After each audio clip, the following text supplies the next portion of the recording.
Blackmailing करिवार कारण होची किछि पैसा पत्र डिमांड ने सी कहवा कथा मु जेतोले चाहिबी तू मो पाखे सोइबा पई आसी से मते बाहाइबी बोली मिछ प्रतिश्रुति दे से मो सहित शारीरिक संपर्क रखिला।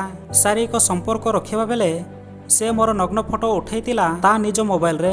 एबे से नग्न फोटो गुड़ो को निज मोबाइल रे रखी से एबे मते ब्लैकमेलिंग करूछि।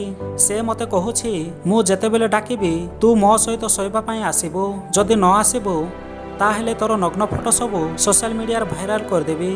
हाँ आज्ञा, एमिति किछि ब्लैकमेलिंग रो शिकार होछंती ए महिला जनक। आपण माने निजे सुनि नियंतु ए महिला जनक कोन कहउछंती। ब्लैकमेलिंग करिवार कारण होची किछि पैसा पत्र डिमांड ने सी कहवा कथा मु जेतोले चाहिबी तू मो पाखे सोइबा पई आसी ए महिला जनक से युवक को फेसबुक रे देखिथिले, तापर नंबर को परस्पर भितरे दियानिया करिथिले। सेठुर आरंभ होइतिला कथावार्ता। जे फेसबुक रे देखाइचोनी फेसबुक रे कथावार्ता नंबर दियानिया। से युवक जनक ए महिला को भल पाइबा छलना करे ए महिला को बाहाइबे बोली मिछ प्रतिश्रुति देई ओय होटल को डाके नहीं शारीरिक संपर्क रखुतिला। शारीरिक संपर्क रखिबा बेले ए महिलार नग्न फोटो उठेइतिला ता निज मोबाइल रे।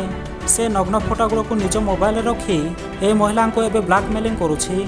से युवक जनक ए महिला को कहूछि मु जेते बेले तुमको डाकिबी तू सेते बेले मो पाखरे सोइबाको आसीबू, जदि न आसीबू ताहेले तोर नग्न फोटो सबू सोशल मीडिया रे भाइराल कर देबी। ए नै ए महिला जनक थानार द्वारस्थ होइछंती। तेबे देखिबाकू बाकी रहिला ए महिला को केबे न्याय मिलुछि।